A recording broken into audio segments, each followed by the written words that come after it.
Hello, everybody. This is Della Hill, your host of the Extraordinary Talk Show on another happy Monday. All right, guys, here we are again, another show. I realize I'm talking about the law of attraction a lot. And one main reason for that is I'm kind of obsessed with it because I see it in my life constantly. And when I am able to use it the way I want to and not just have it happen accidentally to me, the things in my life that happen are pretty dang cool. There's one really big thing that affects how we live our lives and what we attract into our lives that we don't pay enough attention to in the right way. The problem is we pay too much attention to it, but not in the right way. If you can learn how to manage this, you will learn how to manage your life, and you will learn how to manage what things come into your life and what things don't. This is a seriously big deal. What I'm talking about today is fear. I haven't spent too much time talking about fear previously because I don't like to spend too much time on fear.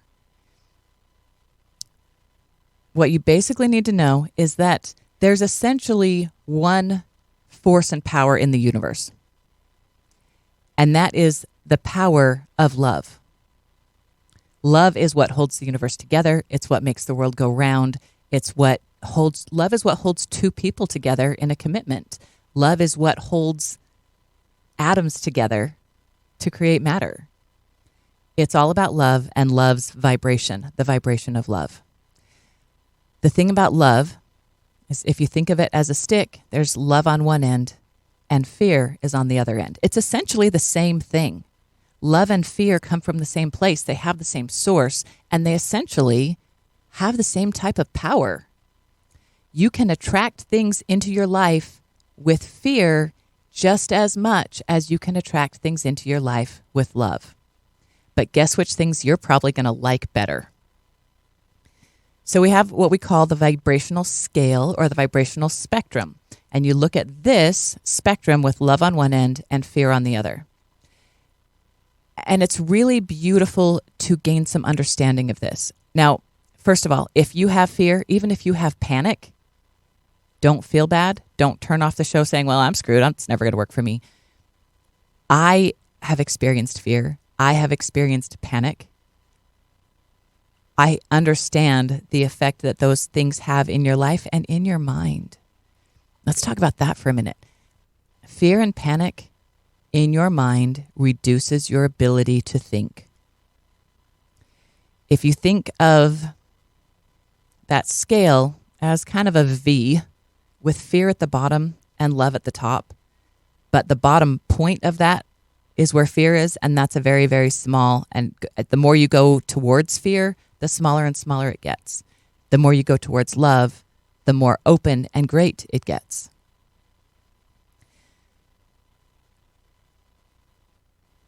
In this, along with fear and love being small, fear at the bottom being small, love at the top being large, your thoughts match that. When you are in fear, your ability to think clearly, your ability to problem solve comes to the tiniest point. And the more you're in fear, the less access you have to thoughts and to problem solving. The more you go towards love, and remember, there's a whole lot of feelings in the middle. There's, you might get over fear a little bit, but still have some anger. And you might be happy, but you're not all the way to the top of the love spectrum the way that you want to be. There's a lot in the middle. The point is to move more towards the love and to help heal your fear. Managing your fear is one of the biggest things you can do to attract the life that you want. Fear is focus. If you've ever had a panic attack, and you probably have because most of us have, even if you didn't recognize it as an attack, maybe you didn't get to the point where you were hyperventilating and had to take a break, but you've probably had fear moments when fear thoughts are racing through your head and the only thing you can think about is the fear thoughts. You can't find the happier thoughts. You can't find the hopeful thoughts. You can't find the loving thoughts because you are deep, deep sucked into fear. And it's a downward spiral that can grab you in fear and pull you down and hold you there. And then because you don't even have access to the problem-solving thoughts, you can't get yourself out. I understand this because I've been there. I haven't talked about it a whole lot, but a couple of years ago, even while I was doing the show, I went through a very serious, very severe depression. And along with that depression was fear and panic. And I found myself often ruminating over fear thoughts. What if this goes wrong? What if this goes wrong? What if this goes wrong? What if this goes wrong? And then if something did go wrong, all I could do was focus on, it went wrong, everything's bad, it went wrong, everything's bad, it's never going to get better. And part of the reason I thought it never could get better was because I didn't have access to hopeful thoughts. Hope is somewhere below love and above fear on that spectrum. And when you are in fear, fully in fear, you don't have hope. And that's a very, very lost place to be. One thing that helped me when I was in that place of fear, because I was in that place, I was at that bottom of that V where I had no access to better thoughts. I had no access to hopeful thoughts. And when you're in that place, it feels like nothing's ever going to get better. And the reason it feels like that is because you don't have access to hope, to problem solving, and to loving thoughts. And it can be a really, really sad, scary place to be. And if you've ever been there, you maybe can have some empathy for people who have attempted to kill themselves, because in that place, when there's no thought of hope, when there's no feeling that anything could ever get better, sometimes that seems like, and it's false, but it seems like that's the only way out. And I have a tremendous amount of empathy for people who have been in that moment. When I was in that moment, the one thing that I understood as I racked whatever thoughts I had access to, my friend Cody had told me that when you are low, when you are down, you don't have access to higher thoughts. And thank God he told me that, because that was one thing I could call to my mind, that in this moment, I do not have access to better thoughts. I know that my brain is capable of better thoughts. I know that I'm capable of being happy because I've been happy before. I know I'm capable of having hope because I've had hope before.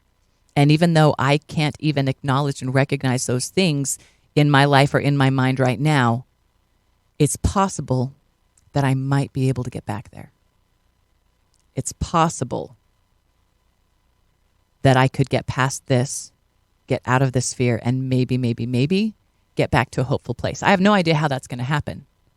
I have no idea how to go about doing it, but it's possible that I might feel better tomorrow.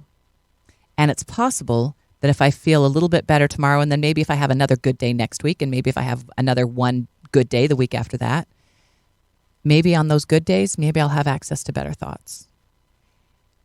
And maybe it's too much to ask myself to think myself out of this right now. Maybe that's unfair to ask of myself, and then because I can't, I'm just going to feel worse, and it's going to be unhelpful. So what I did was I gave myself 6 months. I even put a date on the calendar, and I said, by this day, I'm going to find happy thoughts again. By this day, I'm going to find hope again. By this day, I am going to have a regained reason for why I'm alive, why I'm on this earth, and what I need to do here. And then I surrendered. We talked about surrender last week, remember? Surrender is when you give it up, when you let it go. One way that people say it is let go, let God. One way that I like to say it is release attachment to outcome. Another way to think of it is recognizing that God and the universe knows way better than you do what you can have, what you deserve, and what the resources are to bring that to you, and trust them to do it. So at that point, when I surrendered, I gave it over. I said, right now in this moment, I cannot do this for myself. So instead, I'm just going to wait. I'm just going to wait. I'm going to wait until hope comes. I'm going to wait until hopeful thoughts come. I'm going to wait until maybe I get out of this downward thinking spiral. And when I surrendered, a strange thing happened. Help started to come. Things that were hopeful began to come into my life. I got a job offer for a job that I would otherwise not have accepted, but the signs showed me, hey, maybe this is the right thing, and it was. Another piece of help that came was a big dog walked through my front door. He and I made eye contact, and it was love at first sight. And all of a sudden, I had a reason. And when I took that dog outside and watched him run, I couldn't help but laugh. I couldn't help but smile. And those are things, smiling and laughing, I couldn't do for myself. I didn't even know how. But I asked for help, and the help came. And one way it came was in the form of a 127-pound Great Dane who has become my best friend, who rides in my car with me more than any other human does. I could not, when I was in that moment of fear, I could not have known, I could not have predicted that a dog would walk through my front door and bring me happiness again. I had no way of knowing that. I did not have access to thoughts that could bring me that kind of hope. But I asked for help. That was an important thing. I asked for help. And when I asked for help, help came. And help came in ways that I could not have predicted. Help came in ways that I didn't know would help me.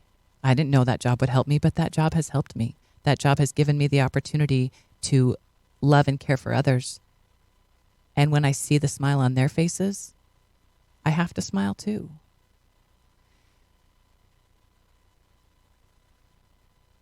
As I worked that job, as I spent time with that dog, I slowly began to gain higher thoughts. And maybe not thoughts of love and expansion immediately, but maybe thoughts of hope, but that maybe there is something. Maybe it's worth seeing what happens tomorrow because something good might happen tomorrow. And then I did another thing to manage my fear. And I highly recommend this, but I also only recommend it if it's what you feel you should do. What I'm going to tell you is do whatever it takes to manage your fear. When I was in that fear, one thing that I panicked about, and it's a silly thing, but one thing I panicked about was my RV. And I knew it was a silly thing at the time. At the time, I was renting out my RV. People could take it for a week, a couple days, whatever. And I made a little bit of money from it. But also, every time it was out on a rental, the entire time it was out, whether for 2 days or 12 days, I would be panicking. What if something goes wrong? What if something goes wrong? What if it breaks down by the side of the road? What if I can't afford to get it fixed? What if these people who rented my RV are stranded? These thoughts just were going in cycles, spinning through my head. And I even understood the law of attraction. I understood that fear was pulling my focus to these things happening, to things going wrong. And if you can put that much focus on something good you want to have happen, I guarantee you will see good things in your life. I was putting that much focus on things I didn't want to have happen, which was another way to bring those things to me. What you focus on comes to you. And I knew that I was having so much fear about my RV that I was going to attract something happening to it. I had to stop renting out my RV, which meant giving up some of my income, because I couldn't pull myself away from the panic. I couldn't pull myself out of those panic thoughts when it was on rental. So one thing I did was I had to change a part of my life that was scaring me. When there was something that was bringing me fear, I had to stop it. I had to turn it off. I had to find a way to release that. And for me, it would have been great if I could have continued to rent out my RV and just not had panic about it anymore, but that wasn't the case. I was having panic about it. And even though I knew that panic about it was bringing me more likely to bring me negative things happening that I didn't want, I couldn't stop it. What I had to do was stop renting out my RV so I could stop having that fear. The other thing I did, I went and saw my doctor and I got on medication. And I was one of the really, really lucky people where the first medication I tried was very helpful and very effective. I'm not saying that you should get on medication. I'm saying that if that is something that would help you, please consider it. Medication isn't right for everybody. I don't recommend it for everybody. Only you can know if that's a good way for you to go or not. At first, I didn't want to get on medication. I wanted to be able to handle it. I thought, I'm good. I got strong thoughts. I've got a strong mind. I can handle this, but I couldn't. Or maybe I could have, but it would have taken a lot more time and it would have taken a lot more work. Getting on medication that helped alleviated so much fear. And when I could take that fear out of my mind, even if it was with a pill, I could see things more clearly. I could see my life more clearly. I could see my path more clearly. I could see my own unhappiness and happiness more clearly. And I could see the things that were causing me greater stress, that were causing me greater frustration. And I was able to eliminate many of those things. But when I was in the deep pit of fear, I didn't have access to the thoughts to evaluate my life and get rid of the things that were causing me fear. So if you're in that moment, if you've been in that moment, if you find yourself in that moment, give yourself a break. If you can't remember anything else, remember me telling you this. It's okay. You don't have access to all of your thoughts. If you can't find a solution right now, that's okay, because you don't have access to the solutions. Give yourself a break, but don't give up. Surrender, but don't give up, because there is help. You just can't think of it right now because you don't have access to helpful thoughts. What you've got to do is take your mind off of that. Distract yourself somehow.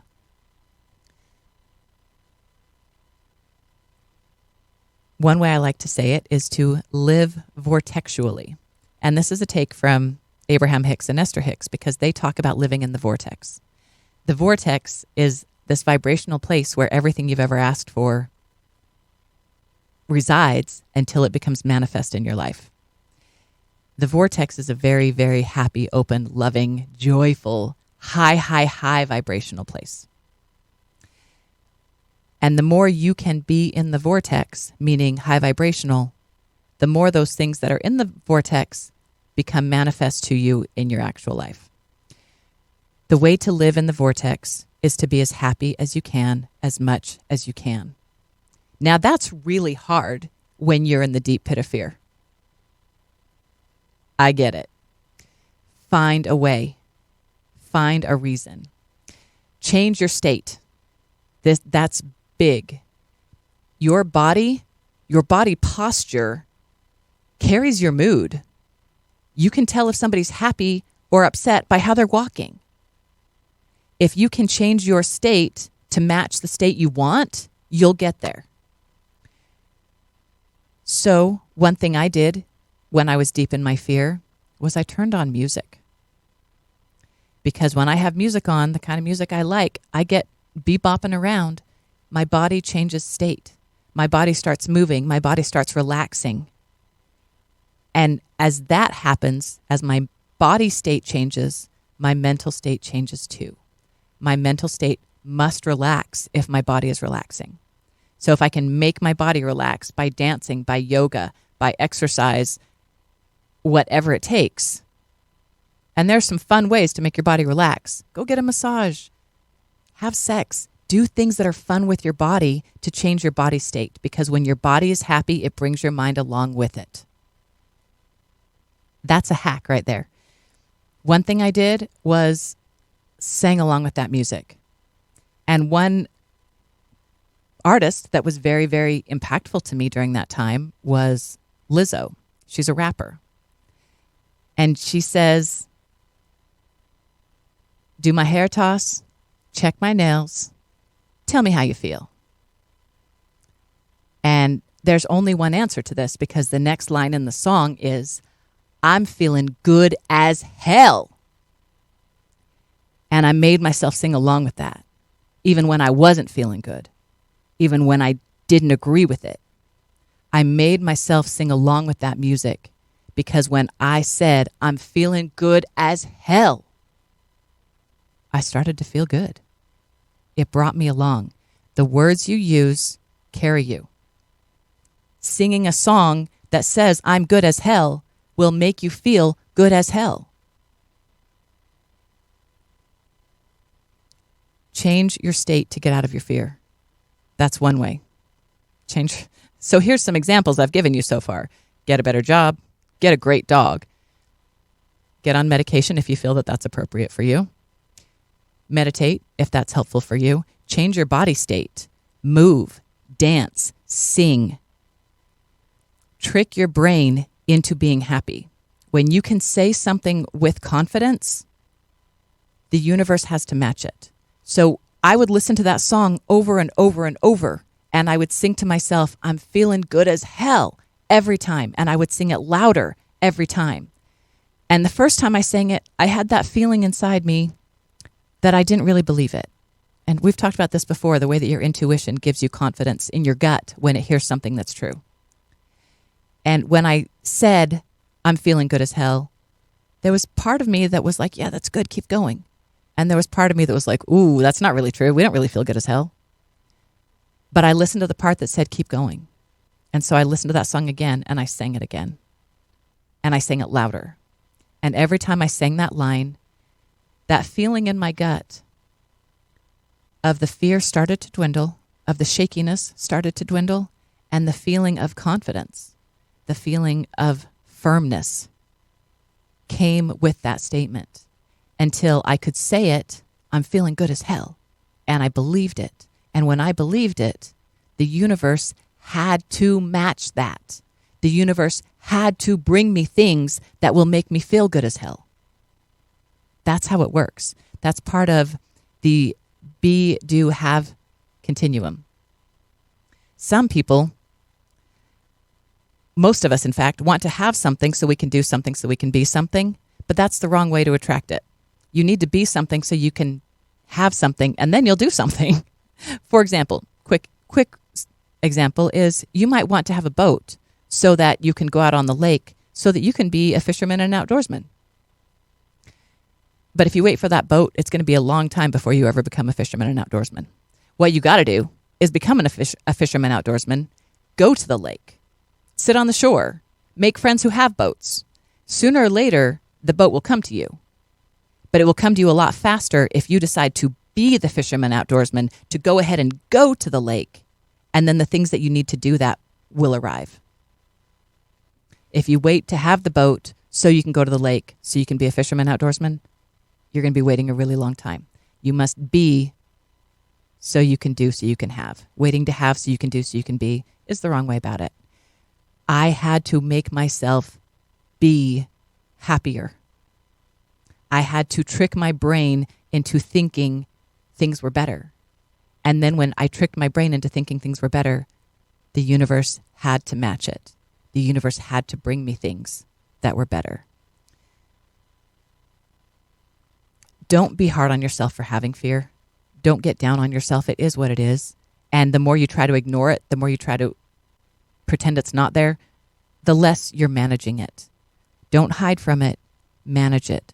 But remember, when you can manage your fear, you can raise your own thoughts out of that deep pit of fear, up higher into love and into greater intuition and into greater guidance. That V gets bigger and bigger and bigger as you go up towards love. You get more access to better thoughts. You get more access to miracle thoughts. Not only hope, but confidence and faith. Work your way up that vibrational scale. Fear is real. It's okay to be afraid. But in order to attract the life that you want, you must manage your fear. not control it because it's not always easy to control. Manage it. Find a way to bring yourself happiness. And that is how you win. Guys, let go of fear. Let it be. Find some joy and happiness. This is Della. Again, I'm not trying to tell you what to think, but I am trying to get you to think for yourself. I love y'all. Have a great week. I'll see you next Monday.